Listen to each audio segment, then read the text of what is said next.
Bonjour, une petite vidéo pour les élèves de première. Il faudra étudier les positions relatives des courbes représentatives de deux fonctions. Et on va notamment pouvoir utiliser donc des propriétés sur le signe d'un trinôme. L'énoncé de l'exercice est le suivant. Donc on a f et g, deux fonctions définies respectivement sur r privé de 1 et sur r privé du nombre 2 par f de x qui est égal à 1 sur x moins 1 et g de x qui est égal à x plus 1 sur x moins 2. Donc la consigne est claire, il faut étudier tout simplement les positions relatives des courbes représentatives de ces deux fonctions. Pour faire simple, il faut regarder quand est-ce que la courbe de f est au-dessus, par exemple, de la courbe de g. Donc c'est un exercice assez classique. C'est pour cela que je vous laisse le soin d'appuyer sur pause afin que vous fassiez les calculs nécessaires justement pour étudier ces positions relatives. Passons à la correction de cet exercice. Donc je fais un choix, donc je vais choisir de déterminer toutes les valeurs de x qui font que la courbe de f est au-dessus de la courbe de g. Et dire que la courbe de f est au-dessus de la courbe de g, ça revient à dire que tout simplement l'image par la fonction f de x, est supérieure ou égale à l'image par la fonction g. Alors bien sûr ici, certains d'entre vous sont peut-être tentés d'écrire supérieur strictement. Alors en fait, non, parce qu'en fait ici, c'est un peu comme quand on parle de nombres positifs ou strictement positif, c'est pas tout à fait la même chose. Et ici, c'est un peu le même cas, puisque en fait, ici, au-dessus, c'est au sens large. Si j'ai voulu déterminer les valeurs de x qui font que la courbe de f est strictement au-dessus, et bien dans ces cas-là, j'aurais mis strictement plus grand. Et donc ici, on va chercher les valeurs de x qui font que 1 sur x moins 1 est supérieur ou égal à x plus 1 sur x moins 2. Et pour résoudre cette inéquation, on va mettre au même dénominateur. Et quel dénominateur va-t-on choisir? On va choisir donc le produit x-1 multiplié par x-2.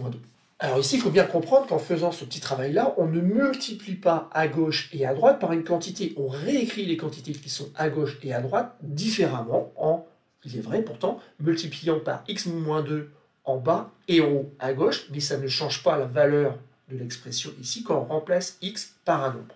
Et donc, on n'a pas à se poser la question de savoir quel est le signe de x-2, car je le rappelle, si on multiplie réellement à gauche et à droite par une quantité qui est négative, on doit inverser le sens de l'inégalité. Assez vite, donc, on arrive sur cette inégalité. Puis, si on enlève à droite et aussi à gauche, donc la quantité x-1 facteur de x plus 1 sur x-1 multiplié par x-2, on obtient donc cette inégalité. Une inégalité où on a deux écritures fractionnaires avec le même dénominateur. C'est pour ça tout à l'heure qu'on a fait ce petit calcul. Maintenant, bien sûr, on peut écrire ça sous la forme d'une seule fraction. Il ne reste plus qu'à développer le produit x-1 facteur de x plus 1, mais attention, ce produit est précédé d'un signe moins, donc ça va donner x au carré moins 1 au carré, entre parenthèses. Et donc au numérateur, on obtient x moins 2 moins x au carré plus 1. Et on obtient finalement moins x au carré plus x moins 1 au numérateur et au dénominateur. Donc on a le produit x moins 1 multiplié par x moins 2. Donc on doit étudier le signe de ce quotient et on n'a pas trop le choix que d'étudier donc le signe du numérateur et le signe du dénominateur. Le numérateur, c'est une expression du second degré. On peut donc utiliser les propriétés de classe de première. La propriété nous dit que cette expression est du signe de A, autrement dit du signe de moins 1 qui est négatif. Donc cette expression est négative, sauf éventuellement entre les racines de cette expression. On va donc calculer le discriminant en faisant donc b carré. Alors b ici vaut 1, donc ça fait 1 au carré, moins 4 multiplié par A, et je viens de dire qu'il fallait moins 1, multiplié par C qui vaut aussi moins 1. Et donc ça fait 1 moins ce produit-là, et ce produit-là fait moins 4. Donc en fait, ça fait 1 moins 4 qui fait moins 3.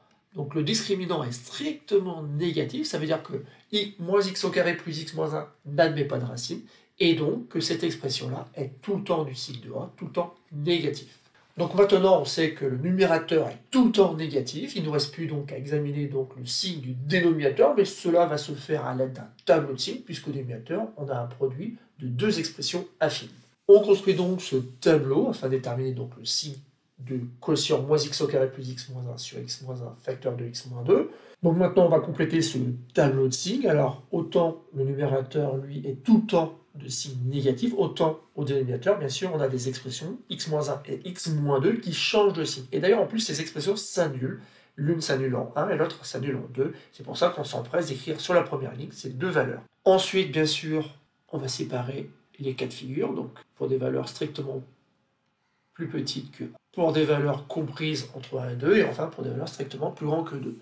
Donc je rappelle que donc x-1 bien sûr s'annule ici, x-2 s'annule ici, le numérateur est tout le temps négatif, par contre x-1 dans un premier temps c'est négatif, et dès lors que x est plus grand que 1, cette expression devient positive. Pour x-2 c'est négatif, négatif, et ça devient positif. Ensuite on dit la règle des signes, donc ici ça va être négatif, ici ça va être positif, et ici ça va être négatif. Mais attention, il ne faut pas oublier qu'on a des valeurs interdites. 1 et 2 sont des valeurs interdites. Pourquoi? Parce qu'elles annulent le dénominateur, et cette expression du coup n'a plus de sens. C'est pour cela qu'ici on met une double barre.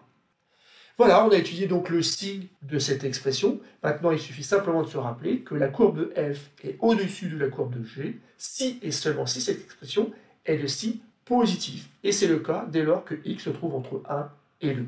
On en conclut que la courbe de f est donc au-dessus de la courbe de g, si et seulement si x appartient à l'intervalle 1, 2.